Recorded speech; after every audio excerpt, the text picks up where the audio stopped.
Break બાદ હવે આગળ વાત કરીએ તો વલસાડમાં શાંતિપૂર્ણ માહોલમાં પરીક્ષાનું પ્રથમ પેપર પૂર્ણ થયું।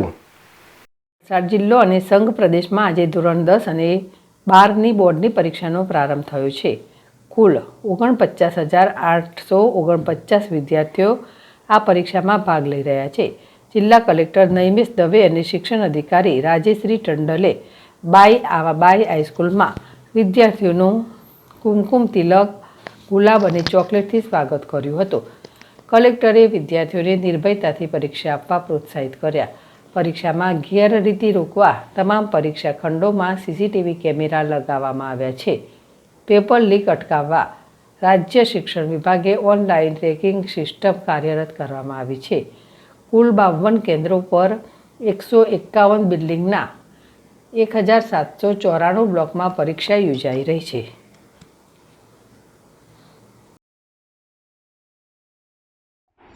એક માધ્યમિક શિક્ષણ બોર્ડ દ્વારા પાટા એપ્લિકેશન એક આપવામાં આવી છે, જેમાં જે અમારા સરકારી પ્રતિનિધિ અમારા ઝોનથી જ્યારે પેપર લે છે એ લેતી વખતે પણ પોતાનામાં એ એડ કરે છે અને જ્યારે પહોંચે છે ત્યારે એમણે ત્યાં જઈને એનું લોકેશન પર જ કારણ કે પાટા એપ્લિકેશન જીપીએસ સિસ્ટમ પર ચાલે છે, એટલે કેટલા સમયમાં એ પહોંચી ગયો એ પણ અહીંયા ટ્રેક થાય છે। બીજું એ કે એમણે ત્યાં પરીક્ષા પહેલાં પણ જે બોક્સ હોય છે પેપરનો એના ફોટા પાડીને અપલોડ કરવાના હોય છે અને એના સમયે જ એ ઓપન થતું હોય છે, એટલે વહેલું ઓપન થઈ જાય કે લેટ ઓપન થાય એવું આમાં પાટા એપ્લિકેશનને કારણે થતું નથી, કારણ કે બધામાં એના સમય જતા હોય છે।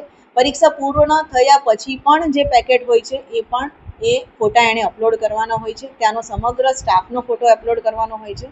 અને બીજું એ કે અમે પણ અહીંથી કેટલા બિલ્ડિંગો કયા સમયે પહોંચી ગયા એ જે ડીઓ કક્ષાનું એડમિન છે એના પરથી એ પોર્ટલ પરથી અમે જોઈ શકીએ છીએ કે દરેક સેન્ટર પર પ્રશ્નપત્રો સમયસર પહોંચી ગયા છે।